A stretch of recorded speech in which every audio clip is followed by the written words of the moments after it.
today's agenda looks like this. We are going to have a check-in all together just to feel a little bit the temperature in the room. And then Flora Avellino will share a power story. And after that, immediately after that, we'll start with the Chatstorm. And then we will have a closing session with the revealing of our visual harvesting. I'm very excited about that part. These are our panelists, just an overview. I'm going to introduce them in details later. So what is the Chatstorm? What is the method that is guiding us throughout the session?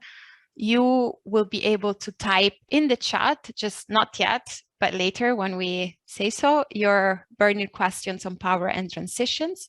And anyone can nominate the next person to read the question. So the way it's going to work, it will be like this. We will start by nominating one person from the chat and their question. And when we nominate you, then you can read out loud your question. And after that, you can nominate a second person who will also read their question, and will nominate a third person who will read their questions. When we have read 3 questions, we will take them and our panelists will answer them, and then we will repeat the round. And when we say we nominate you, we just mean everyone nominates everyone. And yeah, again, be patient. We're experimenting with this for the first time, but once we get started, it will be clear, and I'm pretty sure we'll run smoothly. And a reminder for all participants and panelists, please try to make your questions and your points and your answers as accessible as possible, as we would like this not to be an academic discussion. Also, later on, we will ask you to share resources that inspire you around power, and we'll collect them and share. Yeah, Flor, would you like to start sharing your power story? Yes, thank you. I think story is maybe too big of a word for what I'm going to do, but when we were designing this session at Tessa and Lucia, I thought it would be nice if I shared a little bit of a power parable. I don't know if that's the word, parabola, about power to get us into the topic. So it's not a presentation, it's also not a very long story, but basically it comes from one of my favorite articles about power, which is by, it was published in the Journal of Political Power in 2008 by Clarissa Hayward and Stephen Hughes. And what I really like about this article, and I will share the link to the article in the documents that we will share with all of you. What I really love about this article is that they agree on many things, but they also disagree. And they wrote the article as a dialogue, which I think is a really interesting format, which I hope we can see more often. But what I want to share with you is what they end with. They end their article with a quote, a little part from John Steinbeck's The Grapes of Wrath. I haven't read the book yet. I'm sure many of you have. And I think it's the perfect kind of little story just to kick off the conversation about power. I hope you agree. So at the end of the article, they write that we are reminded of the quandary of the tenant farmer in John Steinbeck's The Grapes of Wrath, who confronts a tractor driver on the verge of bulldozing his shack. The farmer threatens to shoot the driver, who, after all, looks to be the source of his domination. Nevertheless, the driver strenuously objects. The driver says, "It's not me. There's nothing I can do. I'll lose my job if I don't do it. And look, suppose you kill me. They'll just hang you. But long before you're hung, there will be another guy on the tractor, and he'll bump the house down. You're not killing the right guy." "That's so," the tenant said, "but who gave you orders?" "I'll go after him." "No," says the driver, "you're wrong. He got his orders from the bank. The bank told him, clear those people out or it's your job." "Well, there's a president of the bank. There's a board of directors. I'll fill up the magazines of the rifle and go into the bank." But the driver said, "Fellow was telling me the bank gets orders from the east. The orders were make the land show profit or we'll close you up." "But where does it stop?" asked the tenant. And Steinbeck has his farmer ask the driver of the tractor, "Who can we shoot? I don't aim to starve to death before I kill the man that's starving me." I don't know, the driver replies. Maybe there's nobody to shoot. And now, I really love this story, and I'm going to resist the temptation to give a lecture about all the different ways in which we can interpret that, but maybe once in a while we can refer back to this little story to get us back into our conversation about power. Back over to you, Lucia. Thanks, Flor. That's a really great way to introduce the story, to introduce the event today, and the storyline around power. So let me then introduce to you super quickly the panelists today, and we're also going to share in the chat a document where they're introduced a little bit more deeply so you can read about them. We have with us Nontokozo or Nanti Sabik from the she's an international facilitator and consultant, founder of the Nanti Charity Sabik and co-founder of Rise Ubuntu Network. We have with us Chris Bretos, Community Engagement Manager at the Electra Energy Cooperative, Nitya Rao, Professor in Gender and Development at the University of East Anglia and Director of the Norwich Institute for Sustainable Development. We have with us Laura Pereira, Associate Professor and Researcher of Stockholm Resilience Center, Flora Avellino, Associate Professor at Erasmus University Rotterdam.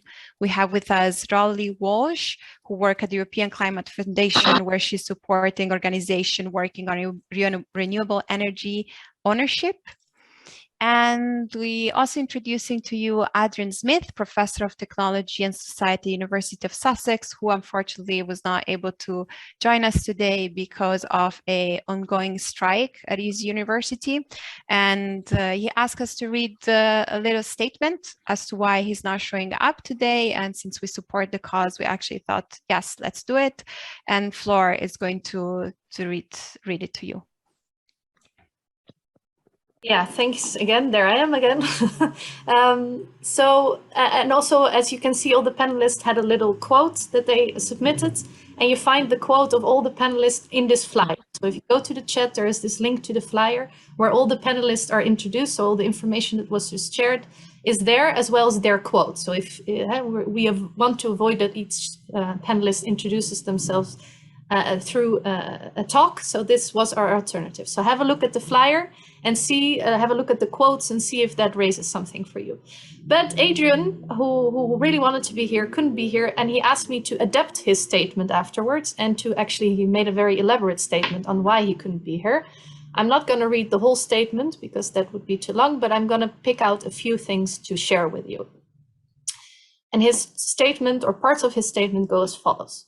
Power shapes truth. I believe countering power through democratic deliberation is vital, including the way knowledge is produced and used. Unfortunately, I find myself caught up in one particular example that means I am unlikely to participate in our discussions. In the UK, university workers will be on strike on the 17th of February. Then he points out that 4 in 5 staff at the university struggle with their workload, and 86% of staff surveyed by the University and College Union have been referred to mental health services as a result of that load. Shameful inequalities persist. Perhaps education operates better through empowered dialogue, not stressed out content transmission for a fee.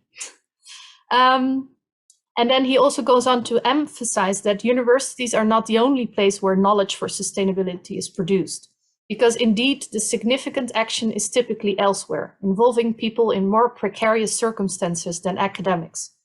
Universities can and should help there, and they do, some of them do make exceptional contributions and try to do that. But if they are to become better spaces for contributing useful knowledge, then universities need to turn these kind of projects into normal co-production processes. And there is a lot more. I will share the statement later on in the documents that we will share. But he ends by saying, like many colleagues, I hope the strike can lead to better conditions for collaborative research and learning processes. The National Union of Students supports this action because they recognize that staff working conditions are student learning conditions. The strike is why I cannot join our session today. I'm really sorry to miss the discussions. I was looking forward to learning from other people's experiences. Unfortunately, I cannot this time. I hope you'll forgive my absence. Well, I hope we can all forgive him. And if you support the cause, send him some love on social media, or check it out. I think Magda is going to share the link with more information about the strike. So all this to explain why one of our panelists is not here. Back over to you, Lucia. Thank you. Well, we're already running late, so let me just, how do we manage all the time? So let me just share finally about the hosting team. I definitely don't want to miss that, because it's thanks to them that today's event is happening. So Franco, Crudi, Yannick Verze, Magdalena Pitzer, who are behind the organization of today's event. And then we also have Mena Wellen, who's our illustrator, and yeah, she will share with us something very beautiful at the end. So let me just get you ready to put your questions in the chat. So now collect your thoughts, your questions about power, the questions you want the panelists who are here today to answer, and you can start typing them in the chat. And yeah, then we'll start by picking one. Please also be reminded that we are going to nominate you. So it would be nice if you can read your questions out loud. I will ask you to please refrain yourself from making analysis and comments, but to actually only stick to reading the question, so that there is enough time for everyone to read their questions and get an answer. And then as you read your question, then you also nominate another person in the chat who has asked a question. And we'll do so for 3 rounds. I've read a lot about power, both in academia and outside. So far, I'm still confused what power means to people. What does power mean to our panelists today? Not everybody agrees on what they exactly mean by power. Sorry, I was muted. Thank you, Caroline. I think that's a really good question. And I think what power means to me, and I think within academia, but also I am a practitioner working in South Asia, mainly India, is that really we need to unpack power in terms of its different dimensions. And I, of course, work with gender. So, with gender is really about power relations at a very intimate level, at a very personal level, at a very micro household level. But I think what gender analysis also shows us is that power then plays out across different levels. So from the household, individual interpersonal relations to community relations, and of course the much more structural relations, that is relations with the state, relations with the labor markets, relations with the economy, with taxation policies, and so on. And I think the nature of power is different. So I think, to my mind, power can be of different types. So you can have very hierarchical, very controlling power. But I think what gives me in my work the most hope is that I see power really as relational. So something that can be negotiated, something that has room for maneuver within it, even within the most hierarchical relations. So vis-a-vis the state, it could be through protest movements. I think Adrian just read out, I belong also to the UK university system at this moment, but our university didn't vote for, or didn't have enough votes to be on strike. I think so we're just doing short of strike, industrial action is short of strike. So I think there are at different levels one negotiates, and there is that room for negotiation. I think from a feminist lens or from a gender lens, there is another dimension of power which is very important, which is really the power of solidarity, of collective. And I think within feminist movements, we have learned this, that a lot can be achieved through mobilization, putting pressure on states. And I think, laws against violence, for instance, across the world has only been possible because of feminist mobilization. So there is power in the collective. And I think the final type of power which we imagine, especially from a gender lens, or of marginalized, whether it is women, whether it is other marginalized groups, is about your own self-confidence and your own self-esteem, the power within ourselves. Do we feel confident to speak, or do we not feel confident to speak? Do we feel a sense of esteem that in our own ideas, in our own thoughts, or do we feel all the time undermined and undervalued? So are we able to challenge that? So I think I'll stop with that. Thank you, Nitya. Then I would move directly to the second question from Ricardo. And I would actually like to pick on Molly for this question on communication, because she is also an advocate of Friends of the Earth Europe, and I think they do a lot around that. So I would like to elaborate on the role of communication with regards to power. How do we go about balancing the imbalance in communication means? How do you understand communication as a process that is inherently imbalanced? There are resources that the powerful have for their communication tools, which some power-deprived people don't enjoy the access to. Thank you. I think sometimes the word itself, which is part of communicating it, puts us off. And people say, oh no, we don't want power, or power is a dirty word and it's something we're not working on. But I'm really happy that we're talking about it today, because I think it's a word and a concept that's often missing from the conversation, especially among environmental NGOs, for example. So there, personally, I was working on renewable energy and climate. We spend a lot of time communicating about what decision makers need to do, what's wrong with the atmosphere, but we don't have the power to force the change. And if I go back a bit and also answer the previous question about what political power is to me, I mean, if you study physics, you'll learn that power is the ability to move something with force. And I think political power is basically the ability to move something politically. You know, so if you're looking for power in your community, you're looking for who has the ability to get something changed if they want to. And that's those with power. Yeah, maybe I'll stop there for now. I have more to say, but I let some other questions come in. Which place can we give for debates on socio-ecological justice and sustainability transitions, and the struggle to achieve socio-ecological justice when there's increasing focus and attention given to biotechnical innovations and associated potentials and opportunities for sustainability transitions, as this often goes at the expense of socio-ecological justice in transitions? I think I understand better your question now. I don't know, I would like to start with just mentioning the previous question. Also, in terms of communication, I would like to say power in terms of communication. Like right now, we have a few people that are from Africa, and that also has to do with power, having access to technology in terms of communication, and having access to how people receive knowledge. So that it on its own shows very clearly for me power dynamics, right? Who gets to be heard, who gets to make decisions about world issues, and who gets to be invited to the table, and who gets not to be in the table when those decisions are made.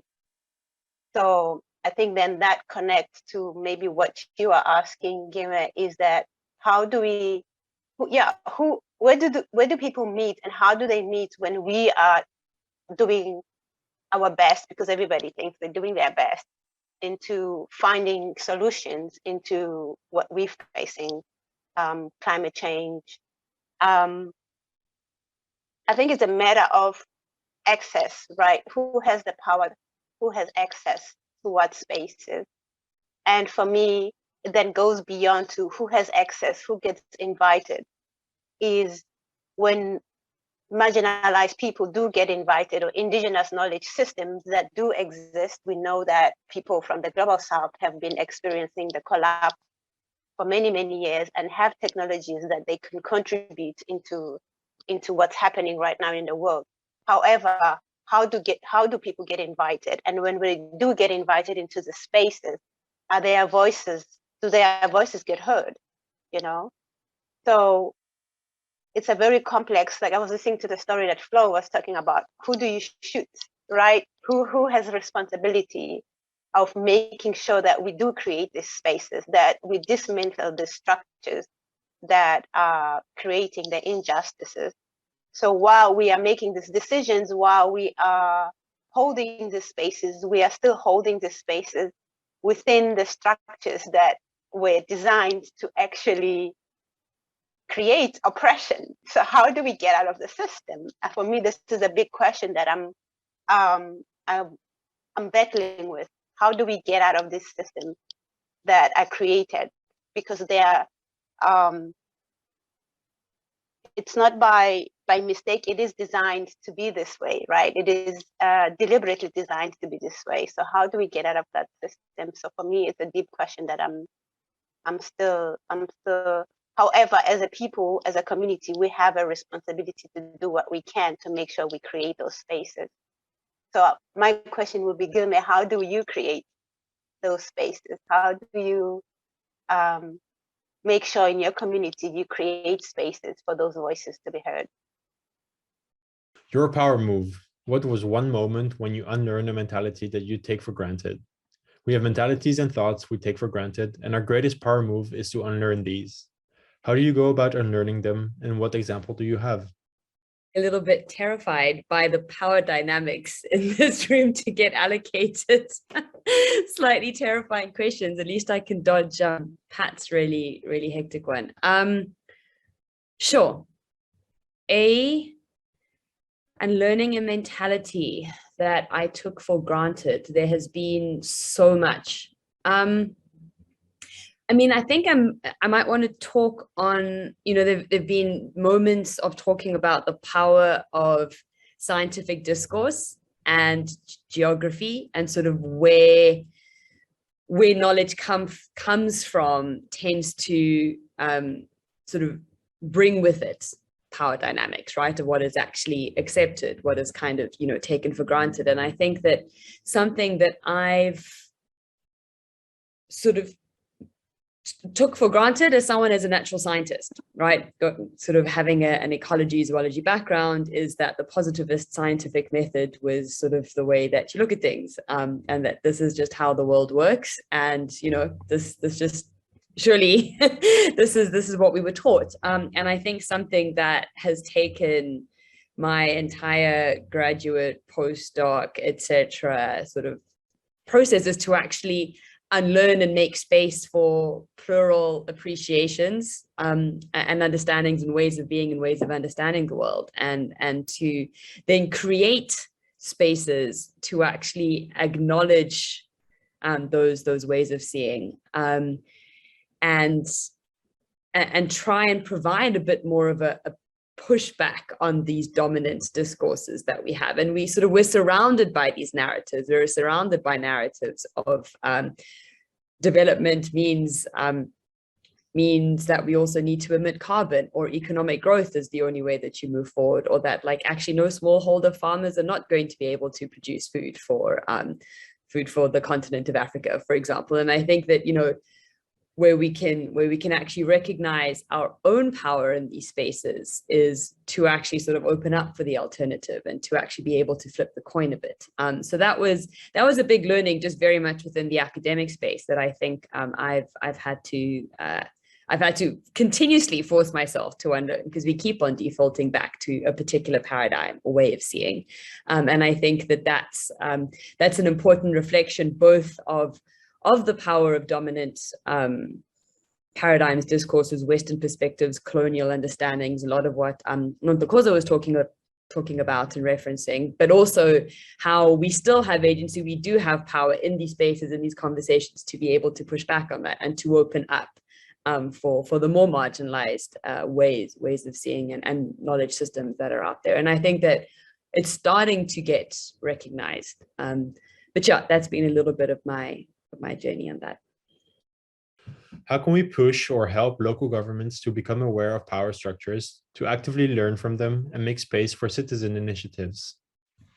Thanks very much. I think this is really, this is the sort of the crux of the problem, really, because I think people are diverse. They are all the time experimenting. And I do feel, having done a lot of field work in villages and so on, that people are every day struggling, every day innovating, finding new ways to manage, whether it is vis-a-vis climate or anything else. I think the question really is a good one, that how do you push local government to take account of it? And I think that is the sort of key power relation that we have to, which people are often confronting. In a lot of my work now, I find that actually at the household level, there is much more cooperation amongst the people who are very poor, because that's the only way to survive. And it's these systemic constraints vis-a-vis the local government, vis-a-vis the markets, that really become the hurdle. Having said that, I think nothing succeeds like success. So if you do find, I think within the feminist discourse, we often talk about, finding supportive bureaucrats or femocrats within the system. So I think if we apply that same sort of argument, I think the way to succeed with local government is to find people, because they also need to perform. I mean, they also need to show some performance, some success, and so on. And I've seen this again and again in India, which is a large country, that, if there is some award for bureaucrats, for instance, as district collectors, they want to do something novel. And often it's through citizen initiative that actually, if they pick up a good idea and they support it, it ends up in a sustainable model, in a sustainable system. They get the credit for it, which is fine. I don't mind. I mean, let the bureaucrat get an award or whatever. That's perfectly fine. But I think just the one example that I wanted to share, which has been at scale in one of the Indian states, is it started with a bottom-up of actually women's self-help groups, and they started joining. I mean, they had joined the food sovereignty movement. There were indigenous people amongst them. They were producing their own food. They were preserving local varieties of seeds, and so on. I think they were struggling with the markets and so on. And this is where there were some good bureaucrats, some good people, NGOs, civil society, who came together, supported them to create that dialogue and that link. And I think there was this young sort of chief minister who wanted to show that he's very capable. So he kind of supported this program wholeheartedly, giving them some resources, particularly for people, for students to come and work with the communities, for agricultural graduates and so on, to work with the community.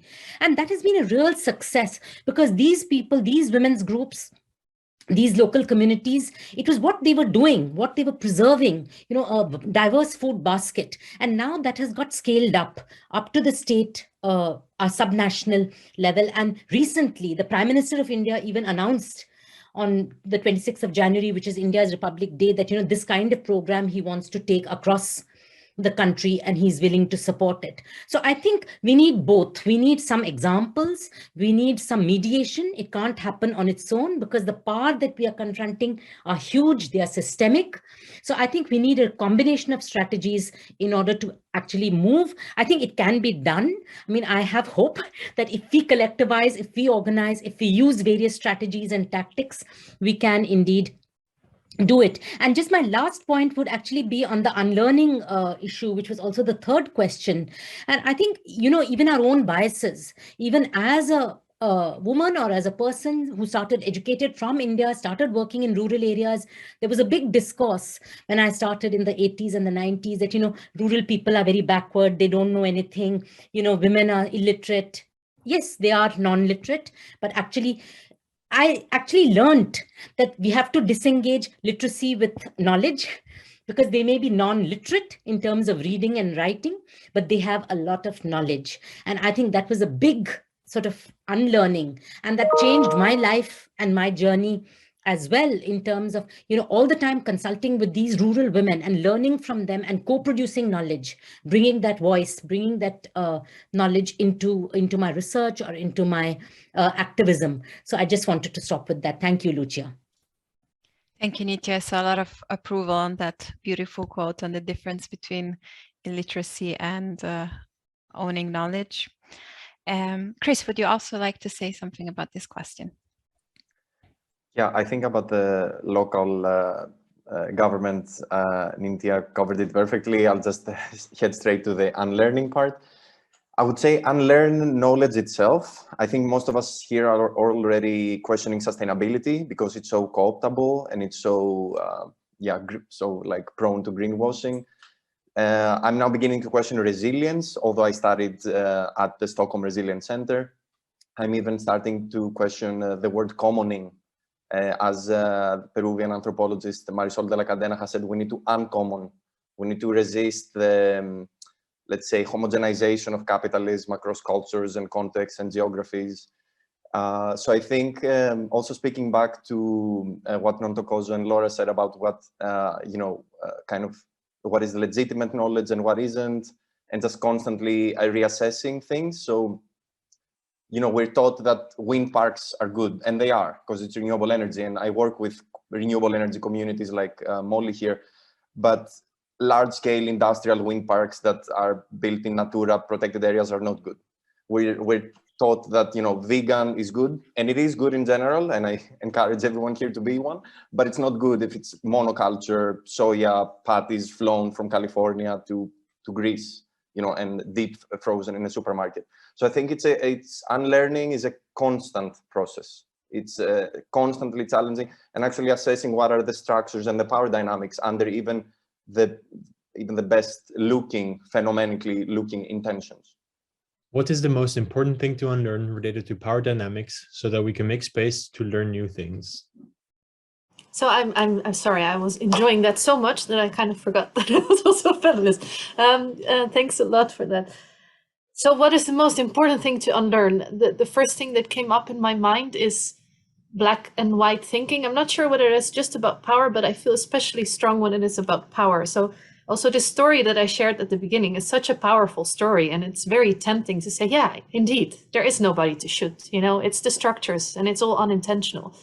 And of course, we shouldn't shoot someone because we shouldn't go around shooting people. But I do think we can hold people accountable. And I really think whenever there is a strong statement like that, that people say, you know, it's nobody's fault, there was no intention, it's unintentional, I still think it's useful to look at the intentions behind it that you can hold accountable. But also the other way around, when there's too much attention for agency and it's a matter of us changing our lifestyles, that you also keep reminding that it's also about structure. So really this paradoxical thinking and being really committed to that it's really both, and really reminding ourselves. So even my quote on the flyer that you can read that says, you know, powerlessness is a greater impediment to change than the power of vested interest.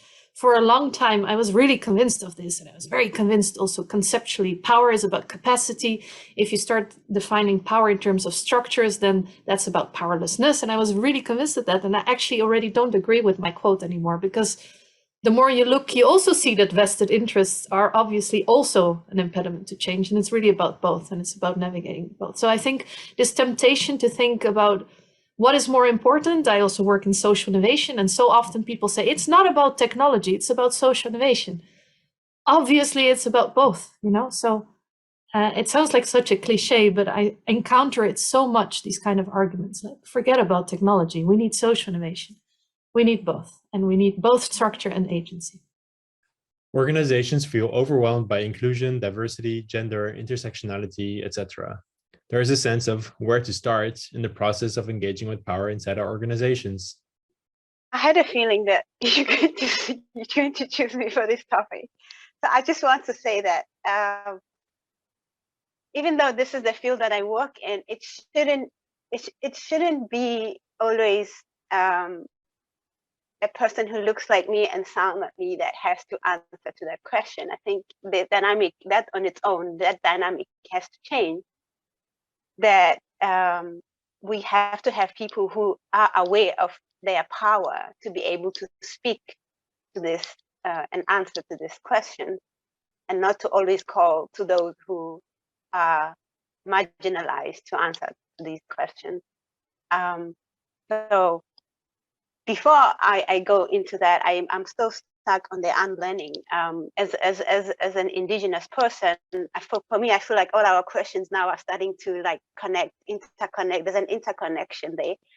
So as an African from South Africa, there's a philosophy that I live by and I teach of Ubuntu, and Ubuntu is really about, you know, learning how to live with the earth and putting the earth in the center and creating community where you are. And I think the thing that the Western way of thinking sometimes is that we put too much intellectual intelligence into a very high standard. And for me, it's intellectual humility is extremely needed, especially when we are tackling things that are beyond our understanding, are beyond our intellectual understanding. And moving from that is also understanding how you move. When you understand your own power, the power that you hold, then you are able to move differently in the world, right? You are able to take accountability. You're able to understand how you impact people and how you impact your environment.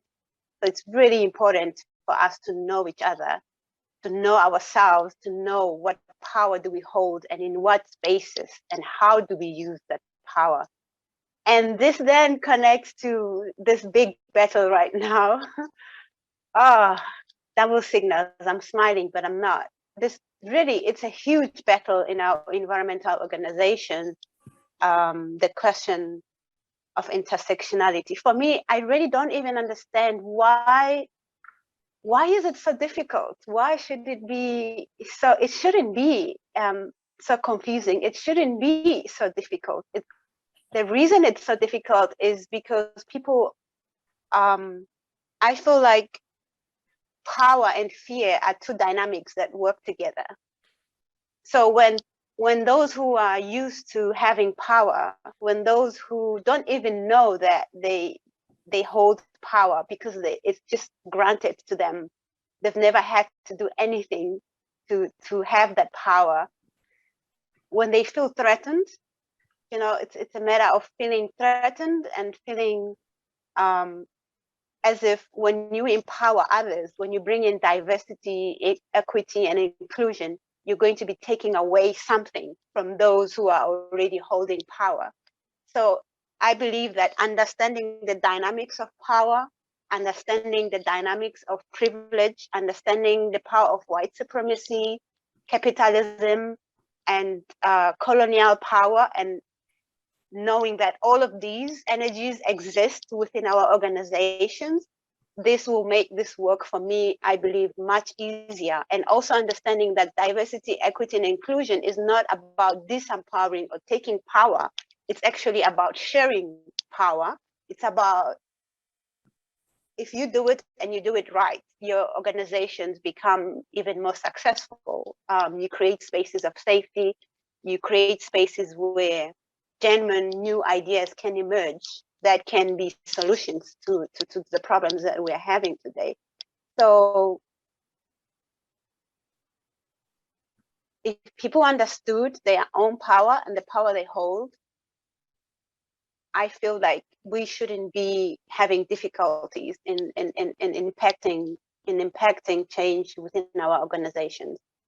And I know that it's difficult work. I know that it involves trauma work as well.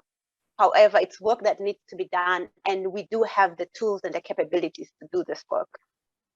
Yeah, I just want to, I'm going to stop there for now. Thank you, Hanti. And thank you for the reminder that it should definitely not be up to people representing diversity or people of color to always take up on these challenging questions inside the organizations where they work. I think that's a very important point, and this to be kept in mind. And yeah, I'm actually feel very honored and grateful to have been able to work on some of these issues with you in organizational development. How could I introduce the theme of power structures in courses on sustainable architecture, buildings, to students in architecture who have never heard or thought about it before? Thank you for passing on that question to me, because I have actually very strong feelings about this, that there is a lot of non-talking about power because it can be so overwhelming. And then people come with like 10 different types of theory, and then you have to read Foucault, and then there's this, and then there's that, and then people are like, okay, so at a lot of places where I go, people avoid the topic for good reasons, because sometimes it's just too much, or it gets very, so I understand why people would avoid it. So that's why I have very strong feelings about how can we, that's what I meant with literacy, but it's actually one of my insights so far, that literacy and knowledge are different, but creating a power language, it doesn't even need to be about literacy, but a language to talk about power that is accessible. And here I don't just mean academic, non-academic, I also mean among different disciplines. So I don't think it's about forcing architect students to become political scientists, but rather about really translating some concepts that can help facilitate some meaningful discussions about power.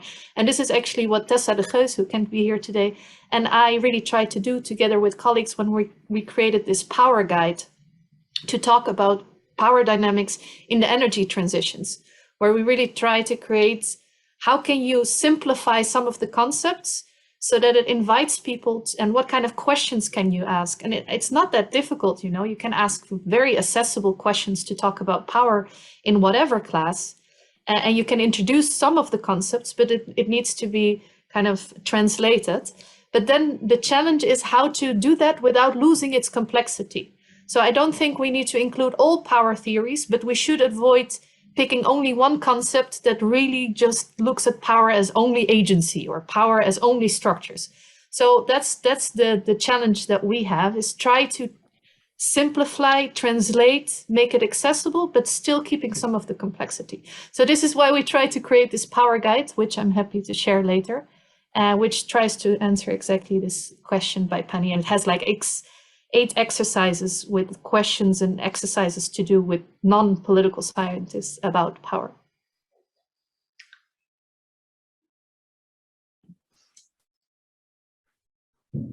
Am I up? Following from Flora, I guess I have a yeah, the gut instinct response that I had is about reflexivity, questioning. So, you know, you look at architecture around you and you ask, well, why does that look like that? And it comes back to a decolonial project, right? And I've been increasingly working with a lot of fantastic scholars and specifically around design and around fractals and sort of African indigenous design, right? And the fact that, you know, you will not see this around the world. You will not see these knowledge systems that have been undermined by a colonial project to actually tell us that this is what buildings are supposed to look like. This is what urban design needs to look like. That's actually sort of designed for one particular part of the world and transported wholesale somewhere else, and it's expected to function, right? So I think it's more about being able to take that step back and take a critical critique of, but why are we going down this road? Why are we choosing this design? Why are we choosing this material? You know, to actually be able to just question, and then you can start to actually sort of open up for, but there are alternatives out there. They're just knowledge system, they're ways of sort of seeing, being, etc., that have been completely undermined. And so I think that would be my approach, is sort of a questioning sort of the present, the status quo way of doing things, and then to actively go out and try and find, but actually there are alternatives, there are different ways of doing stuff. So that would be my sort of way of bringing it into the classroom, and sort of also getting students to go and explore and find different things, and sort of bring them back in. But, you know, there's been a lot of discussion that we've been having around decolonizing curricula and agenda. And I think that that's an ongoing discourse. I don't have all of the answers. I just know it's a really important project that we need to be really investing in. And I think that there's a lot of work that scholars are doing around that question. Thank you, Lara. Nintya, if you would like to make a in 1 minute comment to this question, you're muted. Just a 1 minute on this issue of architecture and buildings. And I think apart from the decolonial, which Laura mentioned, I think, you know, this social symbolic meanings of space and of buildings. And, you know, from gender perspective, I think the divisions of labor, I mean, I've grown up seeing, you talked about the colonial buildings, but actually huge buildings, but a very tiny kitchen right at the back of the house, which will not be lit. And I think we see this again and again, even in the UK. You have a apartment, but the kitchen is tiny. And I think within the gender divisions of labor, it's women who are supposed to be responsible for sort of the cooking and the kitchen and spend a lot of time, especially in the global south. And I think this whole issue of how power gets embedded in the design of buildings, because we are completely blind to the different uses of that space. Who's using it? For what purpose are they using it? I mean, there are so many stories I have that, you know, of people in North India, the living room will be nice, well furnished, and the kitchen at the back doesn't have anything, no equipment. The woman is hand pounding, you know, no water. She's fetching it from outside. So I think the one thing for me within architecture, I think, is to be also bring in gendered power and the gendered use of space. I think feminist geography talks about this a lot, about space and the use of space. And I think that's really important to bring into the classroom. People engaging with the energy transition have an experience of powerlessness, even though they tend to actually have some power, social standing, income, political connection. How do you activate them, put them in the right place, while also avoiding overlooking others that may indeed not have the power to engage with the questions, but are affected nonetheless. And I'm going to take the opportunity to scoop up some of my thoughts from some previous questions. I think this one we were touching on just now about internal struggles within organizations or our own groups. I think nothing breaks your heart like having your own comrades fail you in terms of their understanding of colonialism or gender dynamics. And I think that sometimes that's because we fail to recognize power within our organizations. So if I think, yeah, but I expected better from my lovely environmental NGO, why do they treat me like this? I'm missing that a boss is a boss and they have power over you. And that's a certain structure that no matter what the mission statement on the website of the organization says, we can't ever get away from. And so if we don't dismantle the power structures within our social relations and our organizations, we're always going to be stuck in this kind of disappointment circle. On the people who set up energy communities and are quite privileged and then still kind of say that they're having a hard time being excluded. Thanks for bringing it up. I recognize it as well. And I think it's because power is relative. No, you can be powerful in our society, but still not be the most powerful. Yeah. So you can be a super privileged, educated group of middle-class white men who want to set up a wind project, but you're still not more powerful than the gigantic energy corporations that own more than your whole country. So I think that's kind of been a shocking revelation for some people who are like, yeah, well, we're experts. We can just set up this cooperative and maybe, yeah, like privileged.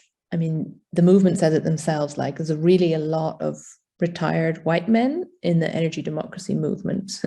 And it's now a topic of discussion and debate. But they've all their lives been able to achieve mostly what they wanted to. And then they retire and they think they do something for the climate.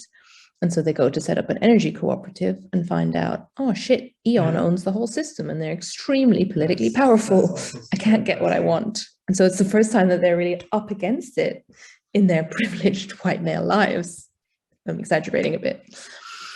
So I think, we need to just say that and talk about that openly within our movements. And it is becoming a discussion. So I think when I first was really active in this movement in, say, in 2012, 2013, these kind of guys I'm talking about who are extremely lovely would be like, yeah, there's not much women here. I wonder why that is.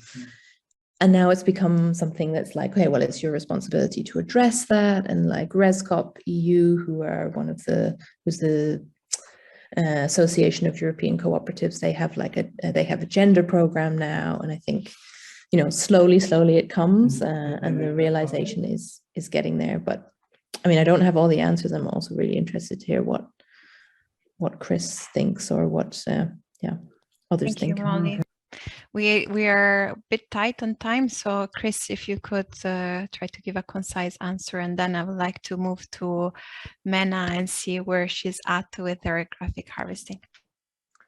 Yeah, I don't remember who asked the question, and it's what I'm going to say is not personal, but I think it's interesting how the intonations of the question bring up the old debate about, who has the more power in the room, and let's start kind of like dividing ourselves between identity lines, and instead of actually challenging the overarching power structures, let's just bring each other down because one of us is 5% more privileged or 10% more privileged.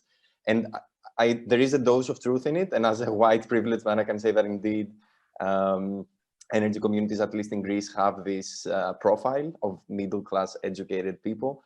But at the same time, we are, as Molly said, fighting against behemoths, like huge private companies that are basically most of the time subsidiaries of fossil fuel companies like Shell or ExxonMobil, and rebranded as renewables. So there's already a lot of like huge power plays that are going on there.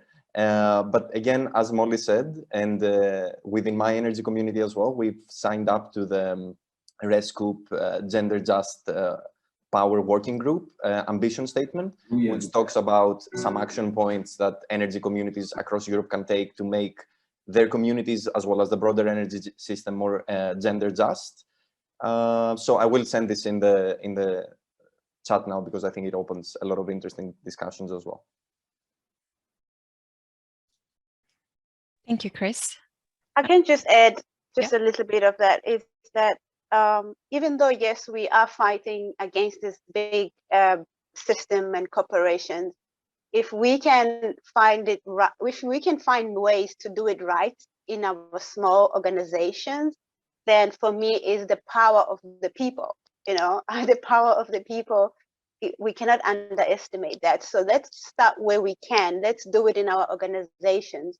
Let's learn to understand how power moves within our organization. And then maybe we can be powerful enough to actually fight the big organizations.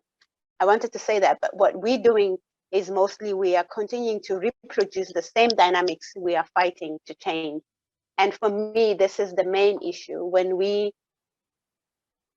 are not able to do these things within our own organization, then how do we think we can be able to actually come together and fight against the big corporation? So for me, this is the challenge and the question that I'm in. Thank you, Auntie. So I'm gonna ask now Mena to share what she's been doing so far, and just in 3 minutes give a little bit of an overview. In the meantime, I would like to ask you to just drop the resources around power and all you know about it in the chat, and we will collect them. So yeah, just feel free to drop your resources in the chat. And if I may just add something, yeah, here the invitation for everyone to share resources. I really want to ask everyone to shamelessly and without any doubt share anything. Yeah, it can be your latest publications, your old publications. It can be courses, trainings, any kind of books, things that you have to offer. So we would really like to get, because there were so many questions in the chat. There were more than 80 questions that you submitted to us in the Google registration form. There's no way that we answered all of them in this 1 hour panel. So we really want to invite you to please share your resources, and don't worry about whether or not it's self-promotion. That's the whole point. So please share anything you can think of and we will collect and try to categorize and organize it. Thank you. Self-promote yourself. Mena? Hi everyone. Can you hear me? Yeah, we can hear you well. Okay. So thanks for having me again. This is where the drawing's at right now. So as you can see, again, so much interesting stuff has been said that it's a lot of text, and I might have to do some weeding later and add more drawings. So what you see here is the questions that I picked up are in those little bubbles, and the answers are kind of color coded. So for instance, the one about the overwhelmed students now has an overwhelmed student that goes, do I have to read Foucault? And so what you see in black and white are portraits of yourselves. I hope you recognize yourself if you're in them. And yeah, and then so around kind of everyone who was on the panel today, there are some little quotes that I heard and little drawings I made. I hope you like it. It's not done yet. It's beautiful. Thank you. I love it. I love the color choice. Yeah. Thanks. Yeah. Thank you. Yes, I think this would be the resources that we will share. Shamelessly. Shamelessly. Most importantly. Yeah, no, thank you so much, Mena. It's always a pleasure to be left with these beautiful graphic designs after these events. Thank you. Yeah, so we are coming towards the end, and I would like to ask the panelists to share just in 20, 30 seconds max. Really just one quick thought on one inspiring question or insight that you take away with you from this webinar. 20, 30 seconds max. If Molly, would you like to go first? Yeah, I'd love to start because sorry, Yeah. I have to leave for my next meeting soon. I think the question about unlearning is going to stay with me a lot because it touched on a lot of things that we were talking about. And I think we need to unlearn everything about the way that the current power dynamics are so that we can question them. Thank you, Molly. Flora, would you like to go next? Yeah, I find it too difficult to choose, so I'll just, and it's 20 seconds, just read the keywords I wrote down, things to think about further and look up. Femocrats, find the femocrats in the government. Power is capacity to move things by force. After 17 years of research, I hadn't come across that nature approach to it. Disengage, distinguish literacy from knowledge, which is a very good one also for the title of this event. We need to uncommon, hadn't heard that one before, brilliant. The need for intellectual humility, and empowering is not necessarily about disempowering others. So I'll take these keywords and much more with me. Thank you. Thank you, Flora. Chris? Yeah, I think for me also the unlearning, but because it also has a red thread together with a lot of the other questions around what forms of knowledge are valid and legitimate. And for me, the main thing, 70% of participants here are from Europe. So the main thing we have to unlearn is growth, in the sense that it's conceptualized and legitimized by neoclassical economics, economic growth. And we need to start speaking about development through degrowth or post-growth also as a means of decolonization, because we're far exceeding our natural capacities for energy, materials, resources, and this comes at the direct exploitation of peoples and countries of the global south and the global commons, such as, for example, the atmosphere. There are epistemologies that have been doing that well before degrowth started being conceptualized in Western epistemologies, including, but not limited to, Ubuntu, that was mentioned by Nontokozo. So, yeah. Thank you, Chris, for your checkout words. Nanti, would you like to go next? Yeah, I mean, so many beautiful things have been said. I love it when we come together as a community to share. For me, this is important. I also just want to say that what I would like to say, we can do better, you know, as a European community, we can do better in making sure that we invite people from the global south more into the spaces, make sure that we also hear their voices and what they have to say and what they are living through. So let's do better. Thank you, Nanti. Nitya?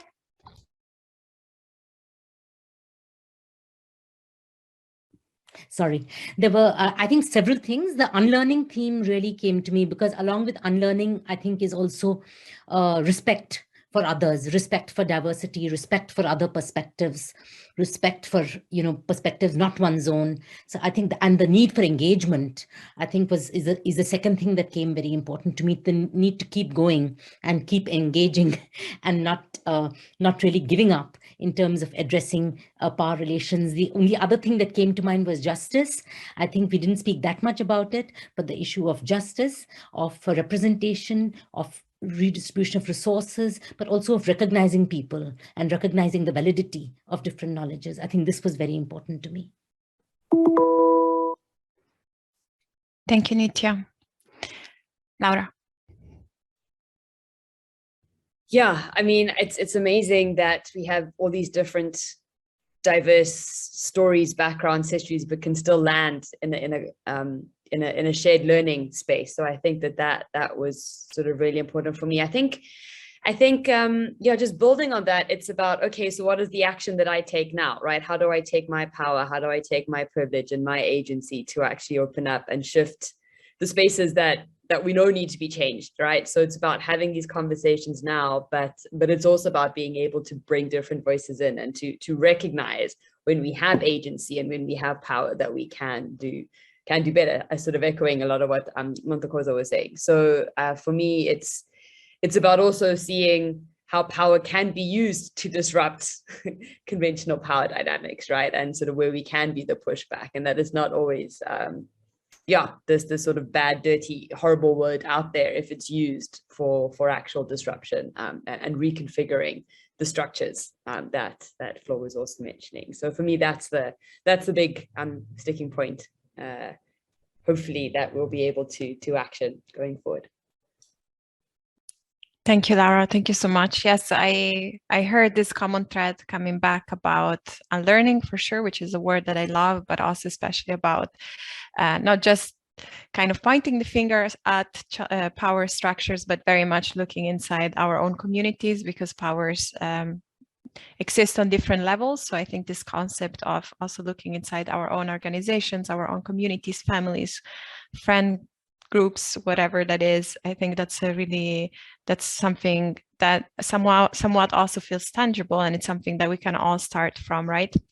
It's a step that it doesn't really require us to approach policymakers necessarily, but also people just around us in our immediate community. I have to say that there was one question that unfortunately there is not time to read now, but had come through the Google form, and I don't know if it came in the chat, and I can maybe use my privilege of facilitator just to read it out loud and leave you with it to think about it. And it was, what about the power of love? And I thought that was just reading that question just made me feel really good. And just thinking about it, it's I think it's just probably a question that would deserve a whole other conversation. And the power of love specifically for sustainability transitions. Okay, so we are coming towards the end. So before, I just have to say a few things on how we're going to follow up to these discussions. But first, I would like to ask our tech host to take a screenshot. So maybe, I don't know, Magdalena, if you could also unspotlight the speakers so we can take a screenshot all together on gallery view. It feels a bit more like we're all, you can, and yeah, participants can change their view on the top right from speaker to gallery, so you can see everyone. Who doesn't want to be on the picture can just turn off their video. Yeah? Absolutely. You don't have to be on the picture. Yeah. Let me know when you're done.